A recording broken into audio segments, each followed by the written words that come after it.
Greetings everyone, my name is Greg. In this video I am going to show you where to go to download the eSword Bible for free, as well as how to use it to completely dismantle Christianity and the claims made about Jesus. The first thing we're going to do is type in eSword, and as you'll see, you don't need to type in the full download, because just typing in eSword, it will pull up to where you can do the download. And when you do that, it'll bring up multiple links that you could go to download the eSword Bible.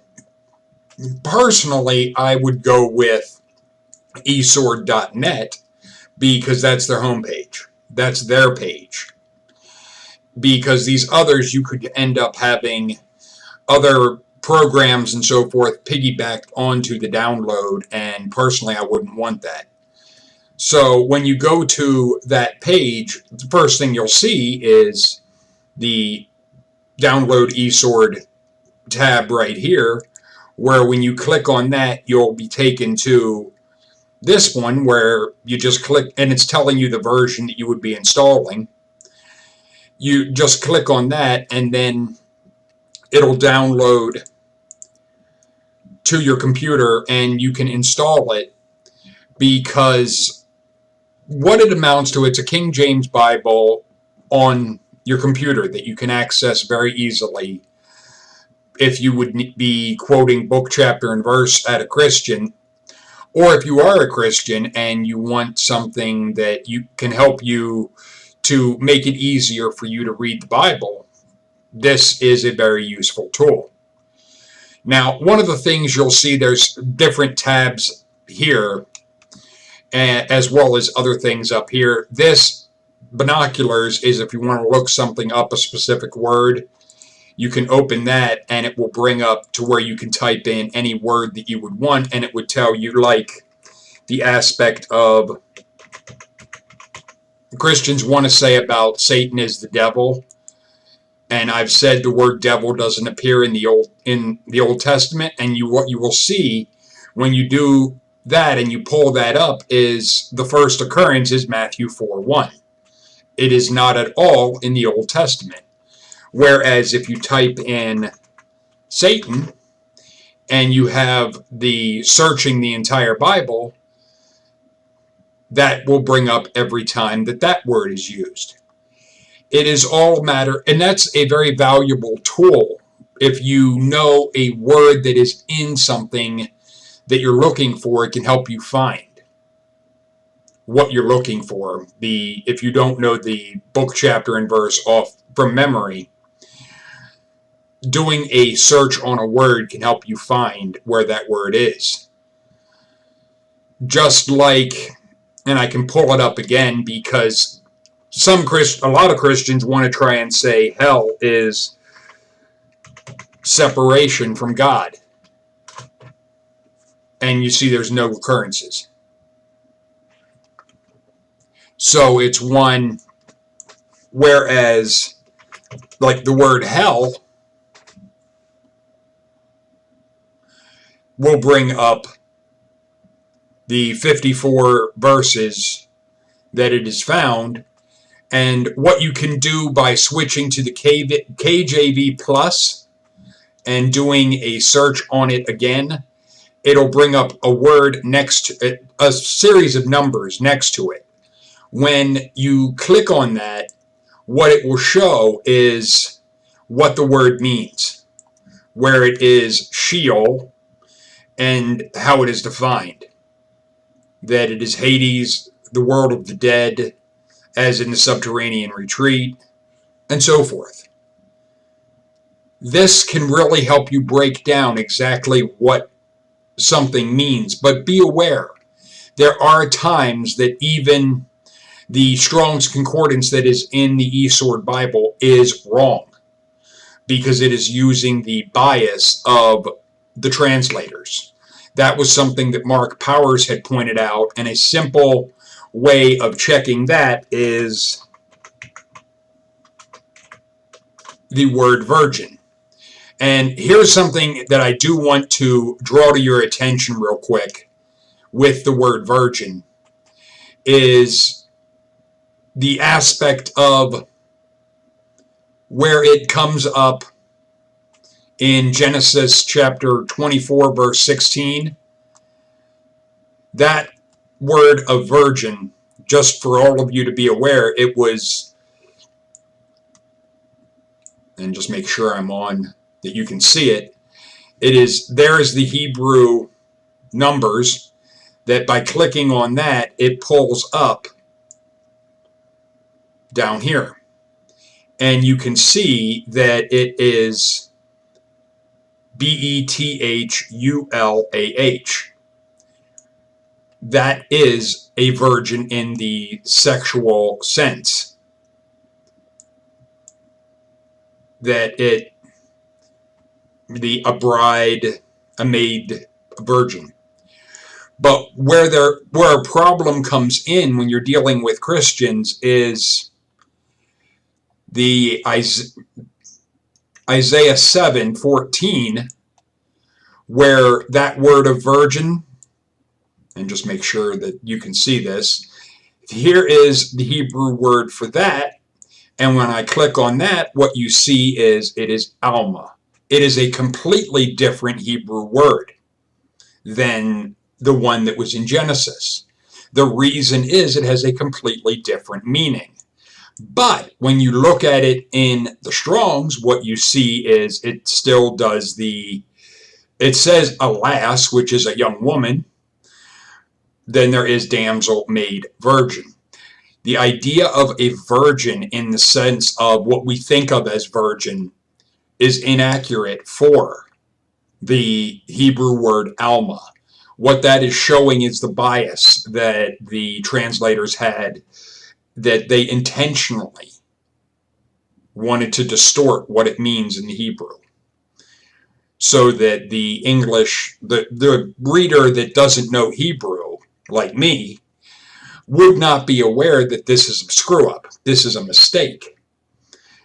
It would take me talking to someone like I did, Mark Powers, where he's looking at it in Hebrew without this BS. And he's able to clarify in the interviews I've done with him and the videos that I did on that. He clarified the aspect of the word virgin in Isaiah 7 is a young woman. It has nothing to do with the woman's sexual experience, only her age. That is an important distinction to make. But these are just some of the things you can use and do with the eSword Bible. There are a lot of claims that Christians will make that what they're showing is they do not know what is actually in their own Bible. And it is very easy to scroll through the different books because you'll have them on the left-hand side. Now you can move around these different parts. There's other parts that you can have open on it. Frankly, I only use these. There's one that you could have for notes on the side if you would want to keep notes with this. I wouldn't. I would use like a WordPad or something else that I could, if I'm taking notes and having something that I'm going to be referring to when doing a video and not going by memory, I would have it on a WordPad or something in front of me other than this program, because for me this is just, and I'm not one as far as with books, I don't write in books. I know there are some people that will highlight and will underline and so forth. I don't write in books. It's just, no. I'll get paper, I'll get notes. I won't make marks and so forth in a book. That's just me. It wouldn't matter if it is the book of fables that I call the Bible, or if it is a Stephen King book, or if it would be a textbook. I don't care what kind of book it is. I don't write in books. That's just me. You may have a different take on that. That's up to you. It's your books. You can do whatever the hell you want. The thing is, when Christians want to try and say that the reason Jesus came here was to die on the cross, that's bullshit. And you should be able to destroy that. Very simple.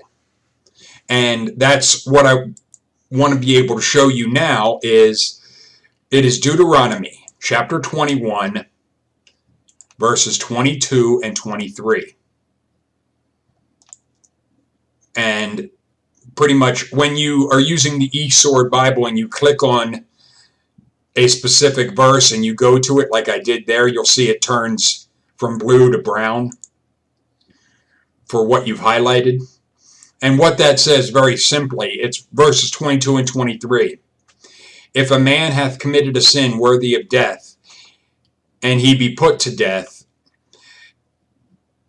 and thou hang him on a tree, verse 23, his body shall not remain all night upon the tree, but thou shalt in any wise bury him that day, for he that is hanged is accursed of God, that the land may not be defiled, which the Lord hath given thee for an inheritance. The reason Jesus would have been taken down from the cross, very simply, is Deuteronomy 21, verses 22 and 23. The idea that he was an innocent man and went to the cross for your sins and so forth is bullshit because of what is mentioned in verse 22. It is clearly said, if any man hath committed a sin worthy of death. Because the idea of somebody being an innocent sacrifice that's a claim Christians like to make. However, what they're showing is they do not know their own Bible. Because it is very simple to go to Proverbs chapter 17, verse 15. He that justifieth the wicked, and he that condemneth the just, even they both are abomination to the Lord. There is no way Christians can get around that. They can't wiggle past it. The best they can try to say is that is out of context. However, that is not the case. Because what you can do to check for yourself is to read the verses above and below to see if there is any clarification or distinction made. Absolutely none. The thing is, the idea that you need a blood sacrifice in order to have forgiveness of sins. Christians will love to quote that. And that one, I am not, and this is a case where I'm not 100% sure, so, and I know it is, the word blood is in what I would be looking for, and you can even make it more specific, that you can do it specific, refine a search to specific parts of the Bible, like the first books of Moses, and look down and see the aspect of blood and where that is mentioned, because, and I think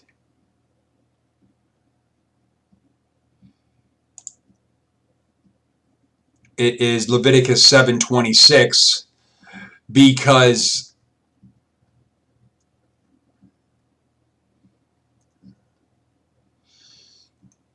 the Christians will like to say about how there has to be, it's actually, I think it's 17:11, now that I'm thinking about it.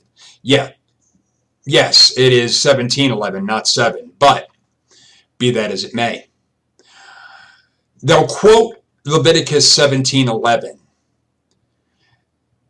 and they'll say, for the life of the flesh is in the blood, I have given it to you upon the altar to make an atonement for your souls, for it is the blood that maketh the atonement for the soul. They will try and say that that means that Jesus had to die on the cross. What they are doing is they are taking that out of context. The context is from 1710 through 1714. And when you read it in context, you will see it makes a very different message. That when you rip that one verse out of context, you change what is being said compared to when you read it in context with all of it. Here it is in context from Leviticus 17:10 through 14. And whatsoever man there be of the house of Israel, or of the strangers that sojourn among you, that eat any manner of blood, I will even set my face against that soul that eateth blood, and I will cut him off from among his people. Verse 11, for the life of the flesh is in the blood, and I have given it to you upon the altar to make an atonement for your souls, for it is the blood that maketh an atonement for the souls. Verse 12, therefore I said unto the children of Israel, no soul of you shall eat blood, neither shall any stranger that sojourn among you eat blood. And whatsoever man there be of the children of Israel, or of the strangers that sojourn among you, which hunteth and catcheth any beast or fowl that may be eaten, he shall even pour out the blood thereof and cover it with dust. Verse 14, for the life of the flesh is in the blood of it, for the life thereof. Therefore I said unto the children of Israel, ye shall eat the blood of no manner of flesh, for the life of the flesh is in the blood thereof. Whosoever eateth it shall be cut off. Anyone that would try to say that this is saying anything other than do not eat blood is not able to, they're not good at reading comprehension, because that's obvious. But the idea that you have to have blood in order to have forgiveness is false. Now, there were times that that was mentioned, but it was also a stipulation for if you don't have the money for a sacrifice of that nature. Leviticus 5:11. But if he be not able to bring 2 turtle doves or 2 pigeons, then he that sins shall bring for his offering a 10th part of an ephah of fine flour for a sin offering. He shall not put any oil upon it, neither shall he put any frankincense thereon, for it is a sin offering. When was the last time you saw flour bleed? And that flour is Flour. I have never in my 42 years of life seen flour bleed. The idea that it has to be blood is bullshit. There is also the only area that I've ever found where the laws or rules that are given to the Israelites or Jews would apply to a stranger, someone that is not a Jew, is in regards to the manner of blood, the eating of blood. Because when it comes to the 10 Commandments, there is nothing in there in Exodus chapter 20 where it says that this applies to everyone. It doesn't. In fact, in Exodus chapter 20, verse 2, it clearly says, I am the Lord thy God, which have brought thee out of the land of Egypt, out of the house of bondage. Verse 3, thou shalt have no other gods before me. This God is making it very clear that he is the only one. And that is also mentioned in other places. And it's also, this is to the Jews or the Israelites. It is not something that is being given to everyone. But just as a bit of a side note, the idea that there was this God and Satan, as Christians want to try to put forward, Deuteronomy chapter 32, verse 39. And yes, a lot of these are in my head from memory. See now that I, even I, am he. There is no God with me. I kill, I make alive, I wound, I heal. Neither is there any that can deliver out of my hand. This is the God. This whole thing right here, this is the God, the Jewish God. The character of Satan does not need to be an anti-God. The God is enough of a prick on its own. It doesn't need help. There's also other places like Isaiah 45:7, where the God openly admits to creating good and evil. So the idea of an adversary, a Satan, in the aspect of you have to choose between God and Satan, it's bullshit. It is showing that Christians do not understand what is written in the Old Testament. They want to try and change it to fit their ideas. But that's not how it works. You can't go back and rewrite a book to make it fit what you want, and then be acting as if the way you have changed that book to being along the lines of what you want, well, that's what it really meant. That's bullshit. If that's what was really meant, that's what it would have said in the first place. It wouldn't have needed to be rewritten by you. The thing is, there's so much that Christians don't want to look at. Like another aspect, and this is an easy one to throw in their face, and a lot of Christians will actually help you with this, because they will regularly quote Ezekiel chapter 18, verse 20, because of that first line, the soul that sinneth, it shall die. That's pounded into them at their churches. So that is what they know, Ezekiel 18:20. But if they mention that, tell them to read the next verse, or the next three if you really want to rub their nose in it. Because the rest of that verse says, the Son shall not bear the iniquity of the Father, neither shall the Father bear the iniquity of the Son. The righteousness of the righteous shall be upon him, and the wickedness of the wicked shall be upon him. The next verse, verse 21. But if the wicked will turn from all his sins that he hath committed, and keep my statutes, and do what is lawful and right, he shall surely live, he shall not die. And if you want to take it even further, and just to be, is there any confusion? All of the transgressions that he hath committed, they shall not be mentioned unto him. And his righteousness that hath been done, he shall live.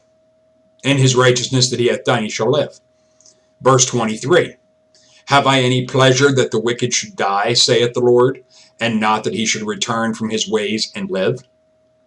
But the way you live in all of this, there's not one word about a Jesus, not one word about anything having to die.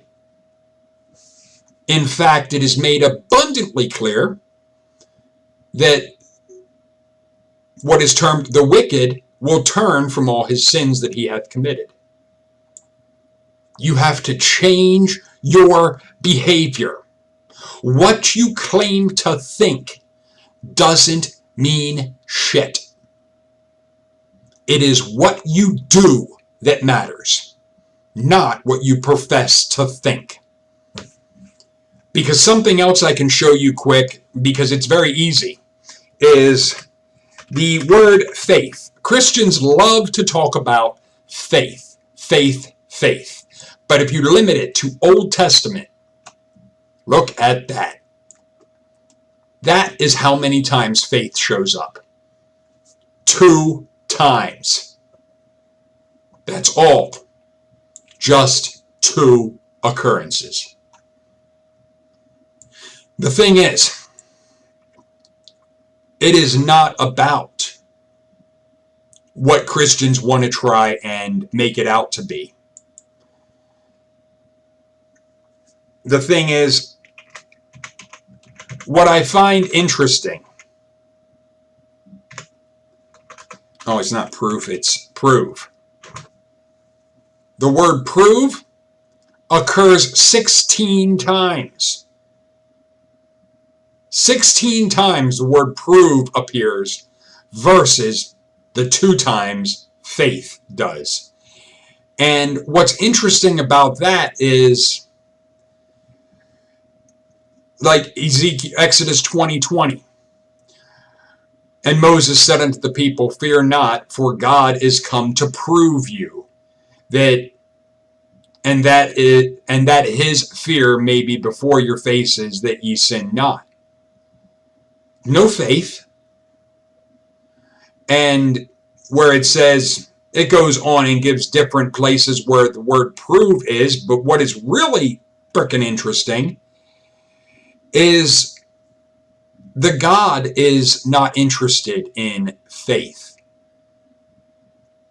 It wants to be able to prove, be it proving the person that claims to believe, or even proving him.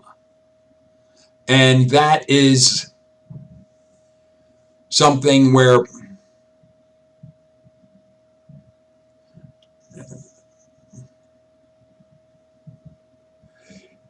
in Deuteronomy 8 verse 2, thou shalt remember all the ways that the Lord thy God led thee for these 40 years in the wilderness, to humble thee and to prove thee. Well, that is another, the God testing and proving these people.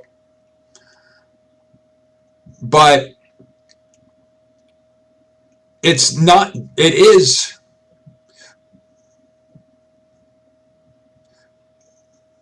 there is this aspect of, I think it's Sheba, heard of the fame of Solomon concerning the name of the Lord, and she came to prove him with hard questions. They're wanting to have evidence, what we would call today evidence, proof. Oh, Psalms 26:2. Examine me, O Lord. That's okay. Someone's saying it to him. Prove my heart. The thing is, it is all a matter of the God is just as interested in, and it's all about proof. There is not the aspect of faith. It's not in the aspect of blindly going along with something. That is something that I really want to make sure you really get. Because this is something that Christians will try and act as if their faith is important. It's not. Based on their own Bible, proof is far more important than faith. Because what you think doesn't matter. It is what you do that matters. The thing is, the claims that Christians make, and they will try to use things that are in the New Testament, like the aspect of where Jesus says that he is God. It doesn't matter, because the God himself had said in Isaiah chapter 42, this is one that I have quoted frequently, chapter 42 verse 8, I am the Lord, that is my name. My glory will I not give to another, neither my praise to graven images. The idea that there is a Trinity, that there are multiple 3-in-1 type of thing, that's bullshit. Because it is also mentioned in the next chapter, Isaiah 43 verse 11, I, even I, am the Lord, and beside me there is no Savior. This is not Jesus. This is the Jewish God. And in that, even Jesus had said, in the aspect of when he was confronted with this character of Satan, in Matthew chapter 4 verse 10, thou shalt worship the Lord thy God, and him only shalt thou serve. If Jesus would be some kind of alter ego for this God, why wouldn't he have said, me? Thou shalt worship me and me only, if they're one and the same type of thing. The truth of the matter is, with Jesus and what is in their Bible that he is supposedly having said, not even that character is looking at and saying that the God and him are one in the sense of the same thing. Because one thing that can be pointed out in the aspect of saying that they are one and that shit is Genesis chapter, I think it's chapter 2. That, yes, chapter 2, verse 24. Therefore a man shall leave his father and his mother, and shall cleave unto his wife, and they shall be one flesh. The thing is, it clearly says they shall be one flesh. Does that mean, Christians, that when a man and woman get married, they become the same person? You want to try and act like your Trinity it's one God. This is putting it in the aspect of a married couple.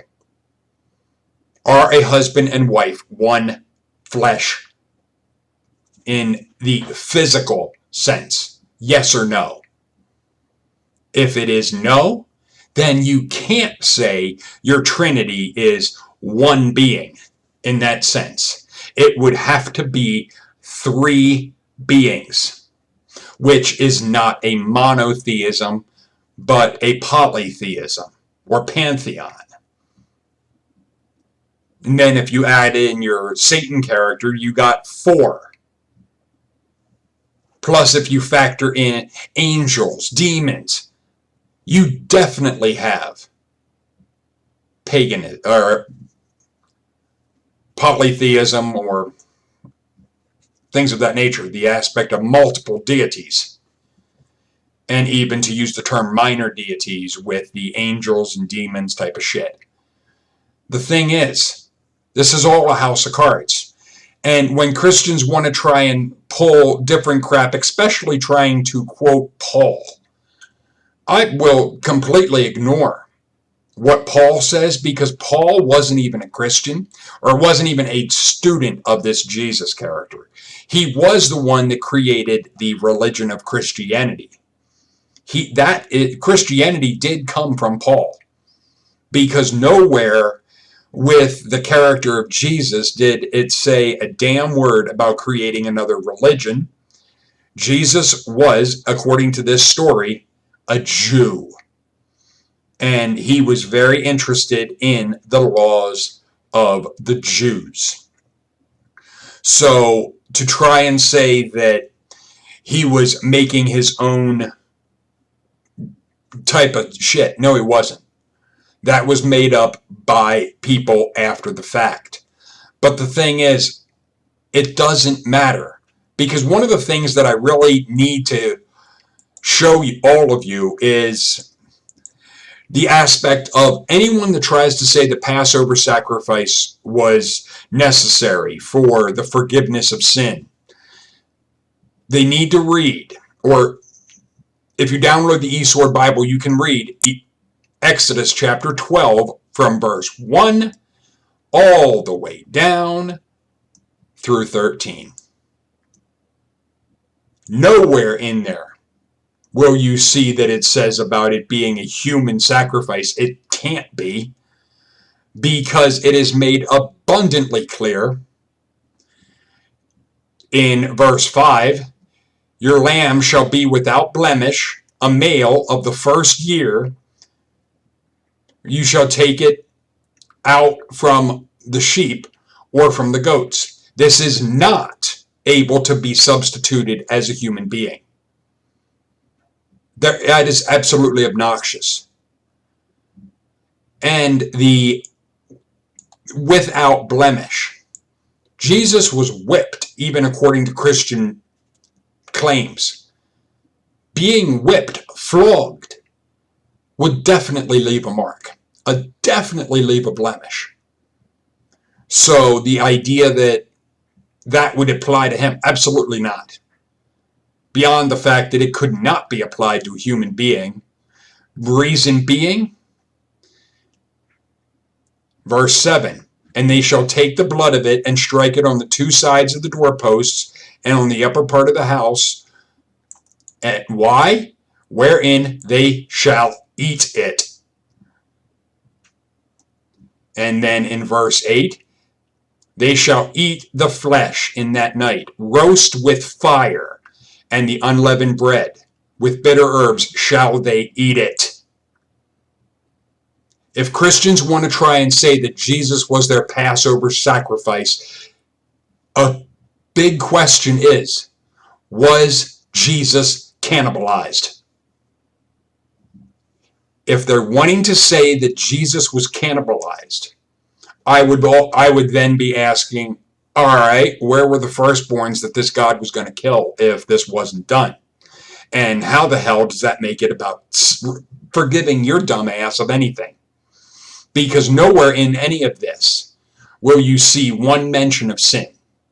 Not one word of sin from Exodus chapter 12, verse 1, all the way down to 13.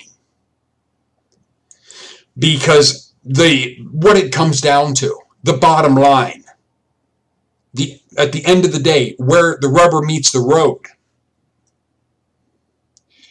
where it says in verse 13, and the blood shall be for you a token upon the houses where ye are, and when I see the blood, I will pass over you, and the plague shall not be upon you to destroy you when I smite the land of Egypt. This has nothing to do with sin. This was the last plague that the God had in mind in regards to Egypt. This is where Christians are showing they don't know their own Bible. They don't know what the God of the Bible was really about. To try and say that the Jesus being crucified was part of the God's plan, that you could be forgiven, absolutely obnoxious, absolute bullshit, absolutely false. Because the last thing, for those that want to try and point out hell, and I think I showed you this at the beginning, but I'll really hammer on this, is the word of hell. We'll pick Deuteronomy as a start. You notice Sheol. It does not matter. In the 54 places, it is the same Hebrew word. The Hebrew number 7585. In all occurrences. Now there is one that mentions, just to be curious, that in the Psalms there is another Hebrew word that is attached to it, but it does not appear that it has any, it definitely doesn't mean a place of fire or anything of that nature. And the aspect of hell as in Sheol, it's the world of the dead, as in the subterranean retreat, the grave. The idea of a place of fire, the only place that is even mentioned in the entire Old Testament is in Jeremiah 32, verse 35.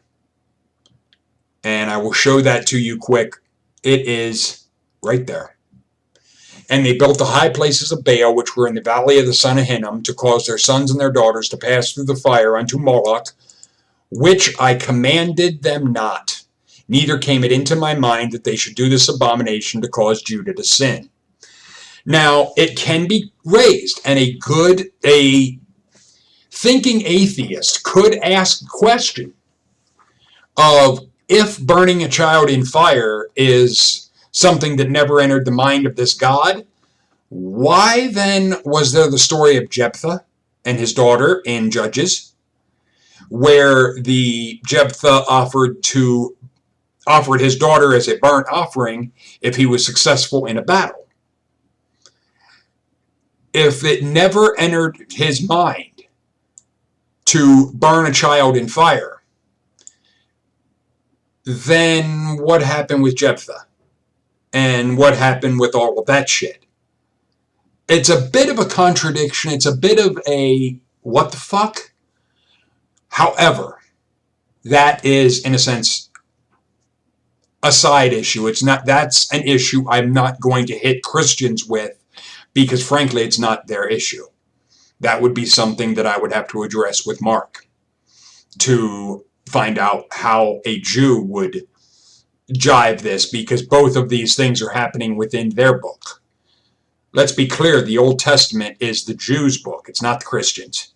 The Christians have wanted to try and steal their book, but it's not theirs. And the things that are said in the Old Testament are things that relate to the Jews, not to Jesus, not to Christianity, and definitely not to a person being able to sidestep what they do by what they profess to think. But I welcome your thoughts and comments in the comment section. Let me know what you think. Let me know if you like this method that I have with the X split. I like that I can not only show you guys where things are, but literally walk you through exactly how to go through and see what is in the eSword Bible. But feel free to leave your thoughts and comments in the comment section. Later, people.